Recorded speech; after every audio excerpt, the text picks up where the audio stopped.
Le slew rate, ou vitesse de balayage, est une limitation non linéaire de certains composants électroniques, comme les ALI ou les multiplieurs.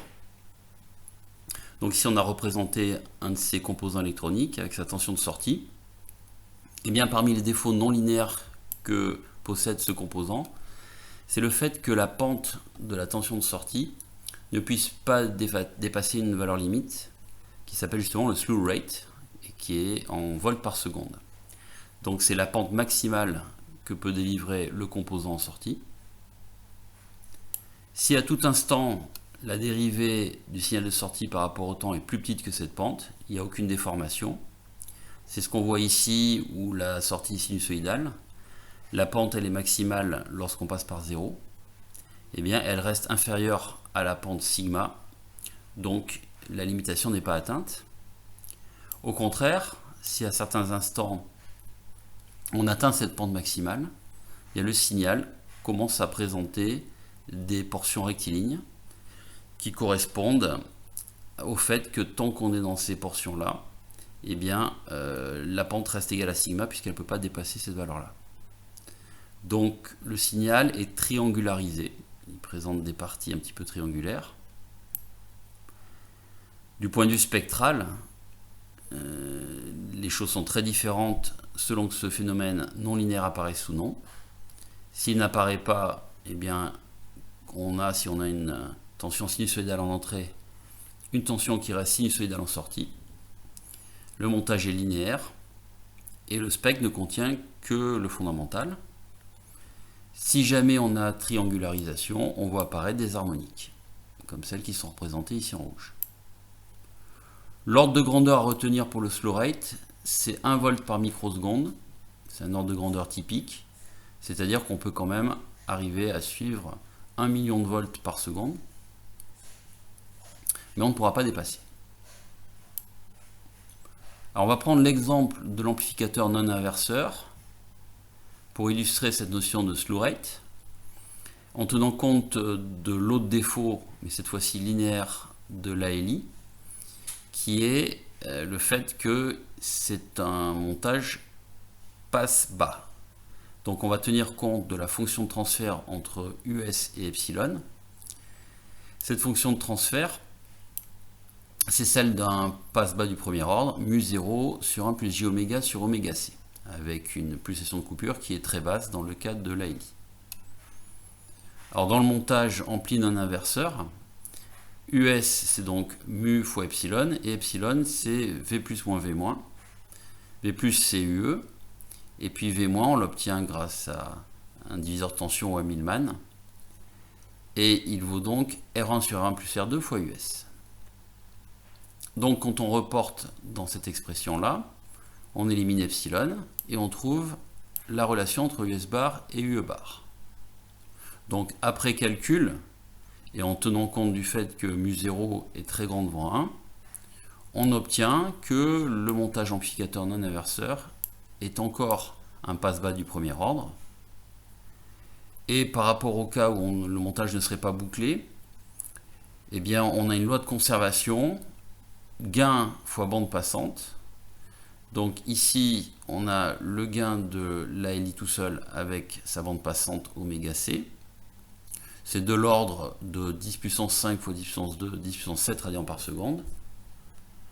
Et ça sera égal au produit du gain du montage bouclé H0 fois la bande passante du montage bouclé qui vaut donc oméga prime c.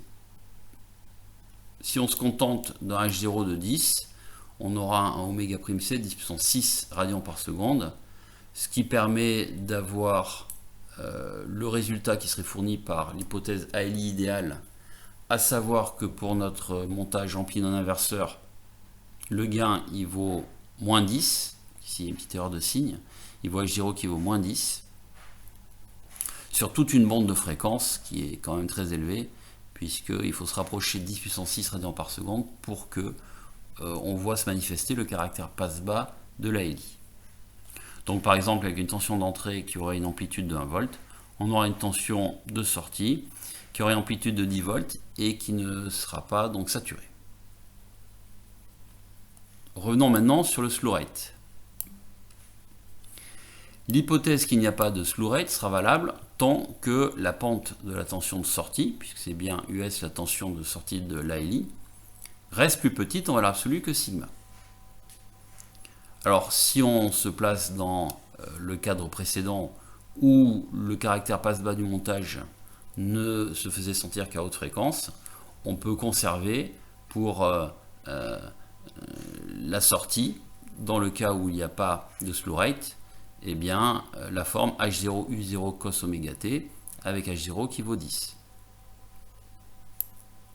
Donc notre hypothèse sera vérifiée si, alors on va dériver US, ça nous fait sortir un oméga sinus oméga t. Donc H0, on aurait pu mettre des valeurs absolues parce qu'en fait il vaut moins 10. Eh bien, l'hypothèse sera vérifiée si on a cette relation qui est vérifiée à tout instant. Donc le pire des cas, c'est quand le sinus oméga t est égal à 1. Et on voit qu'on n'aura pas de slew rate, de phénomène de triangularisation en tout cas, si oméga reste plus petit qu'une certaine valeur qui vaut sigma sur H0 fois UE. Donc appelons oméga t cette valeur, l'application numérique, et avec sigma qui est de l'ordre de 10 puissance 6, H0 de 10 et UE qu'on a pris égal à 1 volt, ça interviendra à 10 puissance 5 radians par seconde. C'est-à-dire pour une fréquence qui est plus petite que la fréquence de coupure du montage. Donc en augmentant la fréquence du signal d'entrée, on devrait assister à la triangularisation du signal, puisqu'elle a lieu avant la coupure. Alors pour finir, remarquons que le calcul complet ferait intervenir le gain du montage bouclé. Le gain, donc, c'est pas H0, mais c'est H0 sur racine de 1 plus oméga sur oméga prime c au carré. Donc on a une double influence d'oméga. Alors oméga joue un rôle positif si le but c'est d'éviter la triangularisation, dans le sens où ici il diminue l'amplitude du signal de sortie. Et évidemment, en diminuant l'amplitude du signal de sortie, on diminue la pente. Mais oméga est également présent au numérateur. Et évidemment, là c'est le terme qui montre que plus on augmente la fréquence, à amplitude égale, et plus on augmente la pente maximale. Alors qui c'est qui l'emporte? Il suffit de faire une petite étude de fonction. Donc on pose f de oméga égale oméga sur racine de 1 plus oméga sur oméga c carré. On fait l'étude de fonction, la dérivée montre que cette fonction est croissante. Donc finalement, on aura toujours triangularisation pour une pulsation qui devient plus grande qu'une valeur critique, oméga prime t. Alors précédemment, oméga prime t c'était 10 puissance 5 radians par seconde, on l'avait noté oméga t. Pour cette valeur-là, oméga sur oméga c est très petit devant 1, encore plus quand il est mis au carré. Donc ça change très peu la valeur numérique, et on aura toujours triangularisation pour 10 puissance 5 radians par seconde. En conclusion, dans un TP où on va utiliser un montage ampli inverseur ou ampli non inverseur, avec un gain de l'ordre de 10 ou 30, on aura possibilité d'observer la triangularisation. Et il faudra bien faire attention, parce que quand cette triangularisation apparaît, il n'est pas évident de voir qu'on n'est pas en présence d'une sinusoïde. Et il peut être très intéressant de procéder à une analyse de Fourier qui, elle, montre qu'il apparaît des harmoniques, alors qu'à l'œil nu, on n'aurait peut-être pas vu que le signal il n'était pas sinusoïdal.